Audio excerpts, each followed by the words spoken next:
ಇವತ್ತು ಕೇಳಿಸ್ಕೊಳ್ಳಿ ಪ್ರಿಯರೆಲ್ಲ, ಮಗುನ ಸ್ವಲ್ಪ ಸುಧಾರಿಸಿ. ಬಿರಿಯಾನಿ ಮಾಡೋದ್ರ ಮೂಲಕ ಕ್ರಿಸ್ಮಸ್ ಮಾಡೋದಲ್ಲ, ಕೇಕ್ ಕಟ್ ಮಾಡೋದ್ರ ಮೂಲಕ ಕ್ರಿಸ್ಮಸ್ ಮಾಡೋದಲ್ಲ, ನಕ್ಷತ್ರಗಳನ್ನು ತೂಗಾಕಿ ಕ್ರಿಸ್ಮಸ್ ಮಾಡೋದಲ್ಲ, ಡೆಕೋರೇಷನ್ಗಳನ್ನ ಮಾಡಿ ಕ್ರಿಸ್ಮಸ್ ಮಾಡೋದಲ್ಲ. ಕ್ರಿಸ್ಮಸ್ ಅಂದರೆ ಏನರ್ಥ? ಕ್ರಿಸ್ಮಸ್ ಅಂದ್ರೆ ಏನರ್ಥ? ಏನರ್ಥ? ಕ್ರಿಸ್ಮಸ್ ಅಂದ್ರೆ ಏನರ್ಥ? ಮಾಸ್ ಅಂದ್ರೆ ಏನು? ಮಾಸ್ ಅಂದರೆ ಸಮೂಹ, ಜನಗಳೆಲ್ಲ ಕೂಡಿ ಬರುವಂಥ ಒಂದು ಜಾಗ ಮಾಸ್ ಅಂತ ಹೇಳ್ತಾರೆ.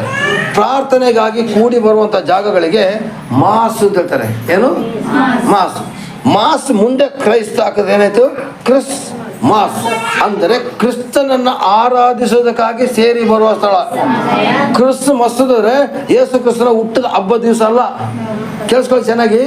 ಕ್ರಿಸ್ಮಸ್ ಅಂದರೆ ಹ್ಯಾಪಿ ಬರ್ಡೇ ಅಂತ ಹೇಳ್ತಿದ್ರು, ಇಲ್ವಾ? ಇಲ್ಲ ಯೇಸುವಿನ ಬರ್ತ್ಡೇ ಅಂತ ಹೇಳ್ತಿದ್ರು. ಇವತ್ತು ಅದು ಹೇಳ್ತಾ ಇಲ್ಲ. ಹೇಳ್ತಾ ಇರೋದಂದ್ರೆ ಕ್ರಿಸ್ಮಸ್. ಕ್ರಿಸ್ಮಸ್ ಅಂದರೆ ಮಾಸ್ ಅಂತ ಹೇಳಿದ್ರೆ ಜನಗಳು ಗುಂಪಾಗಿ ಸೇರಿ ಬರುವಂಥ ಜಾಗ.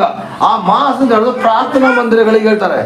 ಅದು ದೇವಸ್ಥಾನ ಆಗಿರೋದು, ಮಸೀದಿ ಆಗಿರೋದು, ಚರ್ಚ್ಗಳಾಗಿರೋದು ಎಲ್ಲದರಲ್ಲೂ ಕೂಡ ಮಾಸ್ ನಡೀತದೆ. ನಮಗೆ ಸಂಡೆ ನಡೆದ್ರೆ ಮುಸ್ಲಿಮಾನ್ ಬಾಂಧವರಿಗೆ ಶುಕ್ರವಾರ ನಡೀತಿದೆ. ಹಾಗೆ ಹಲವಾರು ಜನಗಳು ಹಲವಾರು ರೀತಿಯಲ್ಲಿ ಮಾಡ್ತಾರೆ ಪ್ರಿಯರೇ. ಅದರಲ್ಲಿ ಕ್ರೈಸ್ತ ಮಾಸ್ ಅಂದರೆ ಕ್ರಿಸ್ತನನ್ನು ಆರಾಧಿಸುವ ಗುಂಪುಗೂಡಿ ಬರುವಂಥ ಜನಗಳಿಗೆ ಕ್ರಿಸ್ಮಸ್ ಅಂತ ಹೇಳ್ತಾರೆ. ಅಲ್ಲಲ್ಯ? ಅವರು ಗುಂಪಾಗಿ ಕೂಡಿ ಬಂದ ಜನಗಳು ಕ್ರಿಸ್ತನ ಹೆಸರಿನಲ್ಲಿ ಆಚರಿಸುವಂಥ ಹಬ್ಬವೇ ಕ್ರಿಸ್ಮಸ್. ಅರ್ಥ ಆಯ್ತಾ? ಇವತ್ತು ಏನಾಗ್ತದೆ ಅಂದರೆ ಕ್ರಿಸ್ಮಸ್ ಅಂದರೆ ಯೇಸು ಸ್ವಾಮಿ ಹುಟ್ಟಿ ಬಂದಿದ್ದ ಅವತ್ತೇನ ಅಂತ ಕೇಳ್ತಾರೆ. ಡೇಟ್ ಗೊತ್ತಿಲ್ಲ ಪ್ರಿಯರೇ. ಯೇಸು ಸ್ವಾಮಿ ಯಾವಾಗ ಹುಟ್ಟಿ ಬಂದಿದ್ದ ಡೇಟ್ ಗೊತ್ತಿಲ್ಲ. ಯೇಸು ಸ್ವಾಮಿ ಹುಟ್ಟಿ ಬಂದಿರೋ ಜಾಗ ಇವತ್ತು ಇದೆ. ಅವರು ಓಡಾಡಿರೋ ಜಾಗ ಇವತ್ತು ಇದೆ. ಅವರು ನಡೆದಾಡಿರೋ ಜಾಗ ಇವತ್ತು ಇದೆ. ಕೇಳಿಸ್ತಾ ಇಲ್ಲ? ಕೇಳಿಸ್ತಾ ಇಲ್ಲ? Hallelujah, praise the Lord. ಕೇಳಿಸ್ಕೊಳ್ಳಿ. ಇವತ್ತು ಕ್ರಿಸ್ಮಸ್ ಏನಾಗಿದ್ರೆ ಮಿಸ್ ಆಗ್ತಾ ಇದೆ. ಹಲೋ, ಕೇಳಿಸ್ಕೊಳ್ಳಿ. ಇವತ್ತು ಏನಾಗ್ತಿದೆ ಗೊತ್ತಾ ಪ್ರಿಯರೇ? ಕ್ರಿಸ್ಮಸ್ ಅಂತ ಹೇಳೋದು ಮಿಸ್ ಆಗ್ತಾ ಇದೆ. ನಮ್ಮ ಊರ್ದು ಒಂದು ಕತೆ ಹೇಳ್ತೀನಿ. ನಾನು ಕೆಲಸ ಮಾಡ್ತಿರೋ ಜಾಗದಲ್ಲಿ ಒಬ್ಬ ವ್ಯಕ್ತಿ ಬಂದ. ಸರ್, ನೀವು ಕ್ರಿಸ್ಮಸ್ನ ಭಾಳ ಗ್ರ್ಯಾಂಡಾಗಿ ಮಾಡ್ತೀರ ಅಂತ ಹೇಳ್ದ. ನಾನು ಹೇಳ್ಬಿಟ್ಟು ಖುಷಿ ಆಗೋಯ್ತು ನನಗೆ. ಹ್ಞೂ ಕಾಣೋಣ ಅಂತ ಹೇಳ್ದೆ. ಒಳ್ಳೆ ಊಟ ಕೊಡ್ತೀರಾ ಕಾಣೋಣ ಅಂತಂದ್ರು. ಹ್ಞೂ ಕಾಣೋಣ ಅಂತ ಹೇಳ್ದೆ. ಕುಡಿಯೋಷ್ಟು ಬ್ರ್ಯಾಂಡಿ ಕೊಡ್ತೀರಾ ಅಂತ ಹೇಳಿದ್ರು. ನಾನು ಅಲ್ಲೇ ಬಿದ್ದೋಗ್ಬಿಟ್ಟೆ. ಕುಡಿಯೋಷ್ಟು ಬ್ರ್ಯಾಂಡಿ ಕುಡಿದು ಕ್ರಿಸ್ಮಸ್ ಮಾಡ್ತಾರೆ ನೋಡಿ. ಅವರೆಲ್ಲ ಕ್ರಿಸ್ಮಸ್ ಮಾಡ್ತಾರಲ್ಲ, ಮಿಸ್ ಮಾಡ್ತಿದ್ದಾರೆ. ಕ್ರಿಸ್ತನನ್ನೇ ಮಿಸ್ ಮಾಡ್ಕೊಳ್ತಾ ಇದ್ದಾರೆ. ಹಾಗಾದ್ರೆ ನಿಮ್ಮನ್ನ ನಾ ಕೇಳ್ತಾ ಇದ್ದೀನಿ, ನಿಮಗೆ ಕ್ರಿಸ್ಮಸ್ ಬೇಕು, ಮಿಸ್ ಬೇಕು? ಕ್ರಿಸ್ಮಸ್ ಬೇಕಾದ್ರೆ ನೀವು ಕೂಡ ನಿಮ್ಮ ಮನೆಯಲ್ಲಿ ಇವತ್ತು ಪಾರ್ಟಿಗಳನ್ನ ಮಾಡಿ, ಬೇಡ ಅನ್ನೋದಿಲ್ಲ. ಆದರೆ ಕ್ರಿಸ್ಮಸ್ ಮಾಡುವಾಗ ಅರ್ಥಗರ್ಭಿತವಾಗಿ ಮಾಡಿ. ಅರ್ಥಗರ್ಭಿತವಾಗಿ ಮಾಡಿ. ಹಲ್ಲೆಲೂಯಾ. ಏನ್ ಮಾಡ್ಬೇಕು? ಅರ್ಥ ಉಳ್ಳದಾಗ ಮಾಡಿ. ಇವತ್ತು ಹುಚ್ಚು ಬಂದಾಗ ಮಾಡಕ್ ಹೋಗ್ಬೇಡಿ. ಕೇಕ್ ಕಟ್ ಮಾಡಿದ ಮಾತ್ರಕ್ಕೆ ಕ್ರಿಸ್ಮಸ್ ಅಲ್ಲ. ಇವತ್ತು ನಮ್ಮ ಮಗಳು ಕೇಕ್ ತರಕ್ಕೆ ಟ್ರೈ ಮಾಡಿದ್ರು. ನಾನು ಸ್ಟಾಪ್ ಮಾಡಿದೆ. ಅದ್ರ ಬದಲಿಗೆ 5ನೇ ತಾರೀಕಿಗೆ ನಿಮ್ಮ ಹೆಸರಲ್ಲೇ ಸ್ವೀಟ್ ಹಾಕ್ತೀನಿ ನಾವು ಅಂತ ಹೇಳಿದೆ. ಮಗಳು ನನಗೆ ಕೊಟ್ಲು. ಬೇರೆಯವ್ರು ಏನು ಮಾಡ್ತಾರೆ ಗೊತ್ತಾ ಚೈತ್ರ?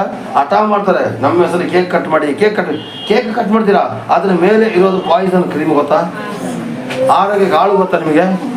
ಒಳ್ಳೆ ಕೇಕ್ ಯಾವ ಹೊಟ್ಟೆಯಿಂದ ಹೆಂಗೆ ಮಾಡೋದು ನಿಮ್ಗೆ ಗೊತ್ತಾ ನಿಮಗೆ? ಇವತ್ತು ಕೇಕ್ ಕಟ್ ಮಾಡಿದ್ರೆ ಮಾತ್ರ ಕ್ರಿಸ್ಮಸ್ ಅಲ್ಲ. ನಿಮ್ಮ ಹೃದಯನ ಕಟ್ ಮಾಡಿ ಪ್ರಿಯರೇ. ಪಾಪದ ಪಾಲಿಗೆ ಹೃದಯನ ಕಟ್ ಮಾಡಿ ಯೇಸುಗೋಸ್ಕರ ಓಪನ್ ಮಾಡಿ. ಹಲ್ಲೆಲೂಯಾ. ಕ್ಯಾಂಡಲ್ ಹಚ್ಚೋದಲ್ಲ. Happy Christmas, merry Christmas, happy Christmas ತಗೊಂಡು ಕುಣಿಯೋದಲ್ಲ. ಅದು ಕ್ರಿಸ್ಮಸ್ ಅಲ್ಲ. ನಿಮ್ಮ ಹೃದಯದಲ್ಲಿ ಕುಣಿರಿ, ನಾನು ಯೇಸುವಿನ ಭಕ್ತ ಅಂತೇಳಿ. Hallelujah, hallelujah. ಹ್ಯಾಪಿ ಕ್ರಿಸ್ಮಸ್ ಅಂತ ಹೇಳೋರೆ ನೀವು ಇನ್ನೊಬ್ಬರಿಗೆ ಹ್ಯಾಪಿ ಕ್ರಿಸ್ಮಸ್ ಹೇಳಿ ಸೆಕೆಂಡ್ ಕೊಡುವಾಗ ನೀನು ಕ್ರಿಸ್ಮಸ್ ಮಾಡ್ತಿದ್ದೆ, ಮಿಸ್ ಮಾಡ್ತಿದ್ದೆ. ನೋಡ್ಕೋ, ತಪ್ಪು ತಿಳ್ಕೊಬೇಡಿ. ಇವತ್ತು ಬಿರಿಯಾನಿ ಕೊಟ್ಟರೆ ಮಾತ್ರ ಕ್ರಿಸ್ಮಸ್ ಅಲ್ಲ, ಎಣ್ಣೆ ಕುಡಿದು ಕ್ರಿಸ್ಮಸ್ ಅಲ್ಲ, ಸ್ಟಾರ್ ಹಾಕಿ ಕ್ರಿಸ್ಮಸ್ ಅಲ್ಲ, ಡೆಕೋರೇಷನ್ಗಳನ್ನ ಮಾಡಿ ಕ್ರಿಸ್ಮಸ್ ಅಲ್ಲ. ಕ್ರಿಸ್ಮಸ್ ಅಂದರೆ ನಿಜವಾದ ಅರ್ಥ ಹೇಳ. ಯೇಸು ಸ್ವಾಮಿ ಹುಟ್ಟಿ ಬಂದ ದಿನಾನ ನಾವು ಸಾಂಕೇತಿಕವಾಗಿ ಆಚರಿಸ್ತಿದ್ವಿ, ನಿಜ. ಯೇಸು ಸ್ವಾಮಿ ಹುಟ್ಟಿ ಬಂದ ದಿವಸನ ಸಾಂಕೇತಿಕವಾಗಿ ಆಚರಿಸ್ತಿದ್ವಿ ಅಷ್ಟೇ. ಆದರೆ ನಿಜವಾದ ಅರ್ಥ ಏನು ಗೊತ್ತಾ? ಕ್ರಿಸ್ಮಸ್ ಅಂದರೆ ಕೊಡುವ ಹಬ್ಬ. ಏನಬ್ಬ? ಕೊಡುವ ಹಬ್ಬ ಅಂದ್ರೆ ಏನು ಗೊತ್ತಾ? ನಿಮ್ಮ ಮನೆಯಿಂದ ಪ್ರೀತಿಯನ್ನ ಕೊಡೋ ಹಬ್ಬ, ನಿಮ್ಮ ಮನೆಯಿಂದ ಪ್ರಾರ್ಥನೆ ಕೊಡುವ ಹಬ್ಬ, ನಿಮ್ಮ ಮನೆಯಿಂದ ಆರಾಧನೆ ಕೊಡುವ ಹಬ್ಬ, ನಿಮ್ಮ ಮನೆಯಿಂದ ಸಂತೋಷ ಕೊಡುವ ಹಬ್ಬ, ನಿಮ್ಮ ಮನೆಯಿಂದ ಬಡವರಿಗೆ ಅನ್ನದಾನ ಮಾಡುವ ಹಬ್ಬ. ಅದಕ್ಕೇನೆ ನಾನು ಹೇಳಿದ್ದು 1ನೇ ತಾರೀಕಿಗೆ ಮಾಡೋಣ ಮಕ್ಕಳೇ. ಕ್ರಿಸ್ಮಸ್ ಇಲ್ಲಿ ಮಾಡೋದು ಬೇಡ. ಕ್ರಿಸ್ಮಸ್ನ ನಿಮ್ಮ ಮನೆಯಲ್ಲಿ ಮಾಡಿ 10 ಬಡವರಿಗೆ ಅನ್ನದಾನ ಮಾಡಿದ್ರೆ ನಿಮ್ಗೆ ಹೇಳಿದೆ. ನೀವೆಲ್ಲ ಏನು ಹಠ ಮಾಡಿದ್ರಿ? ನಮಗೆ ಅದೆಲ್ಲ ಗೊತ್ತಿಲ್ಲ ಅಂಕಲ್, ಕ್ರಿಸ್ಮಸ್ ಬೇಕು. ನಾನು ಕ್ರಿಸ್ಮಸ್ ಮಾಡಿದ್ದೀನಿ. ಈಗ ನೀವು ಮನೆಗೆ ಹೋಗಿ ಕ್ರಿಸ್ಮಸ್ ಮಾಡಲೇಬೇಕು. 10 ಜನಕ್ಕಾದ್ರೂ ನೀವು ಸಹಾಯ ಮಾಡಬೇಕು. ಇದೇ ನಿಜವಾದ ಕ್ರಿಸ್ಮಸ್. ಹಲ್ಲೆಲೂಯಾ. ಬೇಜಾರಾಗೋರು ಆಮೇಲೆ ಹೇಳಿ, ಸಂತೋಷವಾಗಿರೋರು ಆಮೇಲೆ ಹೇಳಿ. Price the lord. ಕ್ರಿಸ್ಮಸ್ ಅರ್ಥ ಗೊತ್ತಾಯ್ತಾ? ಕ್ರಿಸ್ಮಸ್ ಏನೇನು? ಕೊಡುವ ಹಬ್ಬ. ಅದಕ್ಕೇನೆ ಸಾಂತಾ ಕ್ಲಾಸ್ ಅಂತ ಕೂಡ ತಾತ ಬರ್ತಾರೆ, ನೋಡಿದ್ಯಾ? ಜಿಂಗಲ್ ಬೆಲ್ ತಗೊಂಡು ಬರ್ತಾರೆ ನೋಡಿ, ನೋಡಿದಿರಾ? ಆ ತಾತನ ಯಾಕೆ ಅವತ್ತು ಸಂಕೇತ ಕೊಟ್ಟರು? ಅವನು ಎಲ್ಲ ಕ್ರೈಸ್ತರಿಗೆ ಅವತ್ತು ಕೊಡ್ತಾ ಇದ್ದಂತೆ. ಅವನ್ನ ಇಡಬಾರ್ದು ಮಾಡಬಾರ್ದು, ಅವನು ಇಡಬೇಕು, ಅವನ್ನ ನೆನೆಸ್ಕೋಬೇಕು ನಾವು. ಈಗ ನೋಟಲ್ಲಿ ಮಹಾತ್ಮ ಗಾಂಧೀಜಿ ಫೋಟೋ ಇಲ್ವಾ? ಹಾಗೇನೆ ಸಾಂತಾ ಕ್ಲಾಸ್ ನೆನಪಿಸ್ಕೊಳ್ಳೋಕೆ ಸಾಂತಾ ಕ್ಲಾಸ್ ಪಿಕ್ಚರ್ ಬಿಡಿಸಿದ್ದಾರೆ ಅಷ್ಟೇ. ಬಟ್ ಅವನು ಒಳ್ಳೆ ವ್ಯಕ್ತಿ. ಅವನು 10 ಜನಗಳಿಗೆ ಕೊಡ್ತಾ ಇದ್ದಂತೆ. ಇವತ್ತು ಕೂಡ ಕ್ಯಾಥಲಿಕ್ ಚರ್ಚ್ಗಳಲ್ಲಿ ಅವನು ಜೋಬಿಂದ ತೆಗೆದು ಚಾಕ್ಲೇಟ್ ಕೊಡ್ತಾ ಇರ್ತಾರೆ. ಯಾಕಂದ್ರೆ ಅದು ಕೊಡುವ ಹಬ್ಬ. ಹಾಗಾದ್ರೆ ಕೊಡುವ ಹಬ್ಬ ಅಂದ್ರೆ ಏನರ್ಥ ನೋಡೋಣ. ತಂದೆದ ದೇವರು ತನ್ನ ಮಗನನ್ನೇ ನಮಗೆ ಕೊಟ್ಟರಲ್ವ, ನಾವು ದೇವರಿಗೆ ಏನು ಕೊಡ್ತಾ ಇದ್ದೀವಿ? ಇದು ಇವತ್ತಿನ ಪಾಯಿಂಟ್. ತಂದೆ ದೇವರು ತನ್ನ ಒಬ್ಬನೇ ಮಗನನ್ನ ಬಲಿಯಾಗಿ ಅರ್ಪಿಸೋದು. ಈಗ ನಾವು ಆ ತಂದೆ ದೇವರಿಗೆ ಏನು ಕೊಡ್ತಾ ಇದ್ವಿ? ಅಲ್ಲೆಲ್ಲಿಯ ಆತ್ಮ ಕೊಡೋದು ಭಾಳ ಸುಲಭ, ಬಾಕಿ ಇರೋದು ಕೊಡೋದು ಭಾಳ ಕಷ್ಟ. ಅಲ್ಲೆಲ್ಲಿಯ ಪ್ರೈಸ್ ದಿ ಲಾರ್ಡ್. ಆತ್ಮ ಕೊಡೋದು ಭಾಳ ಸುಲಭ. ಅಲ್ಲೆಲ್ಲಿಯ. ಹಾಗಾದ್ರೆ ನಾವು ವಚನದ ಭಾಗಕ್ಕೆ ಹೋಗೋಣ ಪ್ರಿಯರೇ. ಯೋಹಾನ 3:16 ಓದಿ. ಏನು ಮಾಡಿದ್ರು ನೋಡಿ. ದೇವರು ಲೋಕದ ಮೇಲೆ ಎಷ್ಟೋ ಪ್ರೀತಿಯನ್ನಿಟ್ಟು ತನ್ನ ಒಬ್ಬನೇ ಮಗನನ್ನು ಕೊಟ್ಟನು. ದೇವರು ಲೋಕದ ಮೇಲೆ ಎಷ್ಟೋ ಪ್ರೀತಿಯನ್ನಿಟ್ಟು ತನ್ನ ಒಬ್ಬನೇ ಮಗನನ್ನ. ಹಾಗಾದ್ರೆ ನೀವೇನು ಕೊಡ್ತೀರಾ? ತನ್ನ ಒಬ್ಬನೇ ಮಗನನ್ನ ಶ್ವೇತನಿಗೋಸ್ಕರ ಕೊಟ್ಟರಂತೆ. ತನ್ನ ಒಬ್ಬನೇ ಮಗನನ್ನ ನಮ್ಮ ಜಾನು ಮಗಳಿಗಾಗಿ ಕೊಟ್ಟರಂತೆ. ತನ್ನ ಒಬ್ಬನೇ ಮಗನನ್ನ ಕಲಾವತಿಗೋಸ್ಕರ ಕೊಟ್ರೆ ಅಂತೆ. ಕಲಾವತಿ, ಗೌರಮ್ಮ, ಜಾನು, ಅಭಿ, ಮಾದೇವ ಏನು ಕೊಡ್ತಾ ಇದ್ದೀರಾ ನೀವು ದೇವರಿಗೆ?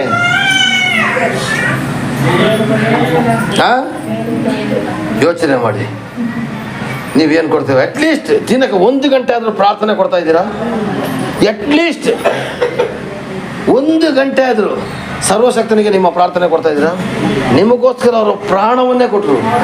ಆದರೆ ನೀವು ಪ್ರಾಣ ಕೊಡಬೇಡಿ. ನಿಮ್ಮ ಪ್ರಾಣದ ಆಧಾರವಾಗಿರ್ತಕ್ಕಂಥ ಯೇಸು ಕ್ರಿಸ್ತನಿಗೆ 1 ಗಂಟೆ ಆದರೂ ಪ್ರಾರ್ಥನೆ ಕೊಡ್ತಾ ಇದ್ದೀರಾ ಬೇರೆ?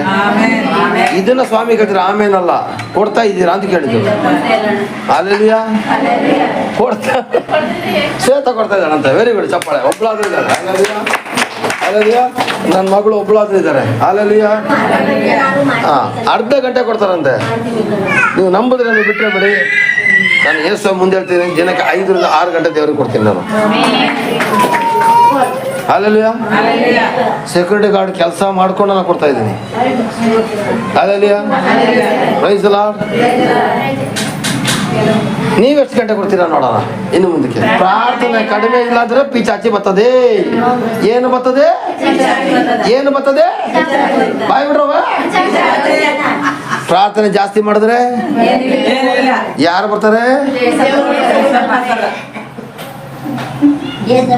Hallelujah. Praise the Lord. Praise the Lord. ಇದು ಹೇಳಿದ್ರೆ ಪಾಪ ಬರ್ತದೆ. ಹಲ್ಲೆಲೂಯಾ. ಹಲ್ಲೆಲೂಯಾ.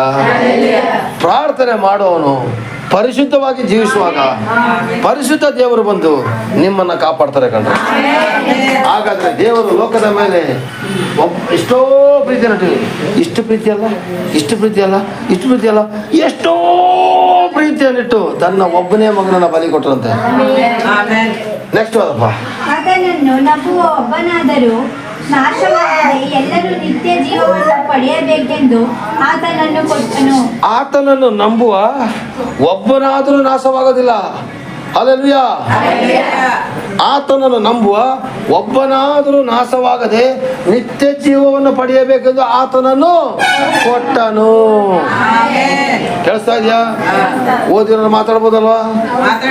Hallelujah, hallelujah. ಆತನನ್ನು ನಂಬುವ ಒಬ್ಬನಾದರೂ ನಾಶವಾಗದೆ ನಿತ್ಯ ಜೀವನದನ್ನು ಯೌವರೆಂಡೆವ ನಿತ್ಯತೆಗೂ. ನಿಮಗೆ ಮರಣ ಶಾರೀರಕ್ಕೆ ಮಾತ್ರ, ಆತ್ಮಕ್ಕೆ ಮರಣ ಇಲ್ಲ. ಇವತ್ತು ರಾಮ ಸತ್ತು ಹೋದ, ಭೀಮ ಸತ್ತು ಹೋದ, ರಾಘವ ಸತ್ತು ಹೋದ, ಕುಮಾರ ಸತ್ತು ಹೋದ, ಮಂಗಳ ಸತ್ತು ಹೋದ್ರು, ಎಲ್ಲ ಹೇಳ್ತಾರೆ ತಾನೆ. ಸತ್ತು ಹೋದ್ರೆ ಅಲ್ಲಿ ಹೆಣ ಇರ್ತದಲ್ಲಪ್ಪ, ಆಗ ಯಾರಿಗೆ ಹೆಸರು? ಆತ್ಮಕ್ಕೆ ಹೆಸರು. ಸತ್ತು ಹೋದ, ಎಲ್ಲಿಗೆ ಹೋದ? ಅಲ್ಲೇ ಬಿದ್ದಿದ್ದಾನಲ್ಲ ಅವನು. ಆತ್ಮ ಎಲ್ಲಿಗೆ ಹೋದ? ನರಕಕ್ಕೋ ಸ್ವರ್ಗಕ್ಕೋ ಗೊತ್ತಿಲ್ಲ. ಆದ್ರೆ ಆತನ ನಂಬುದವನು ಮಾತ್ರ ನಾಶವಾಗದೆ ನಿತ್ಯ ಜೀವನ ಪಡೆಯಲಿಕ್ಕೋಸ್ಕರ ಪರಲೋಕ ಹೋಗ್ತಾನೆ.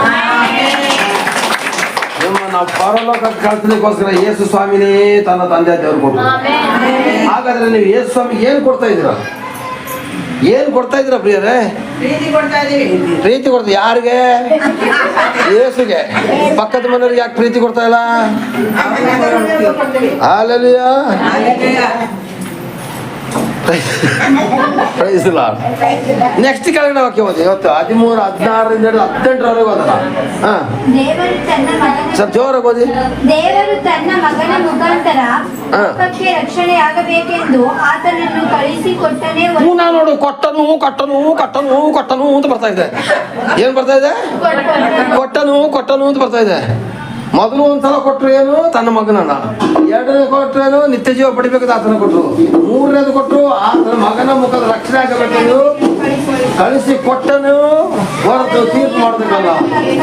ಹಾಗಾದ್ರೆ ಯಾರಮ್ಮದು ಪಾತ ಮಾಡೋರು? ಹಲ್ಲೆಲೂಯಾ. ಯಾವ್ದು ಏನು ಕೊಟ್ಟರು? ರಕ್ಷಣೆ ಆಗಬೇಕು. ಯಾರಿಂದ ರಕ್ಷಣೆ ಆಗಬೇಕು? ಸೈತಾನನ ಕಪಿ ಮುಷ್ಟಿಗೆ ಸಿಕ್ಕಾಕೊಂಡಿರ್ತಕ್ಕಂಥ ನನಗೆ ನಿನಗೆ ರಕ್ಷಣೆ ಕೊಡೋದಕ್ಕೋಸ್ಕರ ತಂದೆ ದೇವರು ಆತನನ್ನ ಕೊಟ್ಟನು. ಅರ್ಥ ಆಯ್ತಾ? ನನಗೆ ನಿನಗೆ ಸೈತಾನನ ಕಪಿ ಮುಷ್ಟಿಯಿಂದ ರಕ್ಷಣೆ ಆಗಲಿಕ್ಕೆ ಆತನನ್ನ ಕೊಟ್ಟನು. ಹಲ್ಲೆಲೂಯಾ. ಯಾಕೆ ಕೊಟ್ಟನು? ನಮಗೆ 4 ಜನ ರಕ್ಷಣೆ, 10 ಜನ ರಕ್ಷಣೆ, ರಕ್ಷಣೆ ಆಗಬೇಕು. ಯಾರಿಂದ ರಕ್ಷಣೆ? ಪಾಪದಿಂದ ಸಿಕ್ಕಾಕೊಂಡು ನಾವು ಬಂಧನದಲ್ಲಿ ಇದ್ದಂತ ನಮಗೆ ರಕ್ಷಣೆ ಕೊಡ್ಲಿಕ್ಕೋಸ್ಕರ ಯೇಸು ಸ್ವಾಮಿಯನ್ನೇ ಪ್ರಾಣವಾಗಿ ಕೊಟ್ಟರು ಪ್ರಿಯರೇ. Hallelujah, hallelujah. ಲೋಕಕ್ಕೆ ರಕ್ಷಣೆ ಆತನ ಕಳಿಸಿಕೊಟ್ಟರೆ ತೀರ್ಪು ಮಾಡದೆ ಕಳಿಸಲಿಲ್ಲ. ಆತನನ್ನು ನಂಬುವವನಿಗೆ ತೀರ್ಪು. ಆದರೆ ನಂಬಿದವನಿಗೆ ದೇವರ ಒಬ್ಬನೇ ಮಗನ ಹೆಸರನ್ನು ನಂಬದೆ ಹೋದವರಿಂದ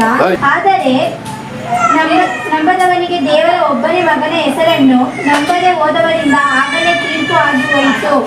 ನಿಮಗೆ ನ್ಯಾಯ ತೀರ್ಪು ಹೆಂಗ್ ಬರ್ತಾ ಗೊತ್ತಾ? ನೀವು ಇದನ್ನ ನಂಬಲಿಲ್ಲ ಅಂದ್ರೆ ಗ್ಯಾರಂಟಿ ನ್ಯಾಯ ತೀರ್ಪು ಬರ್ತದೆ. ಪ್ರಾಣಿಗಳ ಬಲಿಗಳಿಂದ ಪಾಪ ಪರಿಹಾರ ಇಲ್ಲ, ಪಕ್ಷಿಗಳ ಬಲಿಯಿಂದ ಪಾಪ ಪರಿಹಾರ ಇಲ್ಲ, ಕಲ್ಲು ಮರ ಮಣ್ಣುಗಳನ್ನು ಪೂಜೆ ಮಾಡಿದ್ರೆ ಪಾಪ ಪರಿಹಾರ ಇಲ್ಲ, ಪ್ರಾಣಿ ಪಕ್ಷಿಗಳನ್ನ ಪೂಜೆ ಮಾಡಿದ್ರೆ ಪಾಪ ಪರಿಹಾರ ಇಲ್ಲ, ಪ್ರಾಣಿ ಪಕ್ಷಿಗಳಿಂದ ಪಾಪ ಪರಿಹಾರ ಇಲ್ಲ, ನದಿಗಳಲ್ಲಿ ಮುಳುಗಿ ಹೇಳೋದ್ರಿಂದ ಪಾಪ ಪರಿಹಾರ ಇಲ್ಲ, ಮೈ ಕೈ ಗಾಯ ಮಾಡ್ಕೊಳ್ಳೋದು ಪಾಪ ಪರಿಹಾರ ಇಲ್ಲ. ಪಾಪ ಪರಿಹಾರ ಮಾಡ್ಲಿಕ್ಕೆ ಒಬ್ಬರು ಬಲಿಯಾಗಿ ಬಂದ್ರಲ್ವಾ, ಆ ಯೇಸು ಕ್ರಿಸ್ತನ ನಂಬಿದ್ರೆ ಮಾತ್ರ ನಿಮ್ಮ ಪಾಪ ಪರಿಹಾರ. ಯಾರಿಗೆ ಪಾಪ ಪರಿಹಾರ ಆಗ್ತದೋ ಅವ್ರಿಗೆ ನಿತ್ಯ ಜೀವ ಇದೆ. ಯಾರಿಗೆ ಪಾಪ ಪರಿಹಾರ ಆಗ್ತದೋ ಅವ್ರಿಗೆ ತೀರ್ಪಿಲ್ಲ. ಹಲ್ಲೆಲೂಯಾ. ತೀರ್ಪು ಇಲ್ಲ. Hallelujah. Praise the Lord, praise the Lord, praise the Lord. 17 ಓದಿ. ಬಡವರಿಗೆ ದಯೆ ತೋರಿಸುವವನು ತಂದೆಯಾದ ದೇವನಿಗೆ ಸಾಲ ಕೊಡುವವನು. ಆ ಉಪಕಾರಕ್ಕೆ ತಂದೆಯಾದ ದೇವನೇ ಪ್ರತ್ಯುಪಕಾರ ಮಾಡುವನು. Hallelujah, hallelujah. ವಾಕ್ಯ ಅರ್ಥ ಆಯ್ತಾ?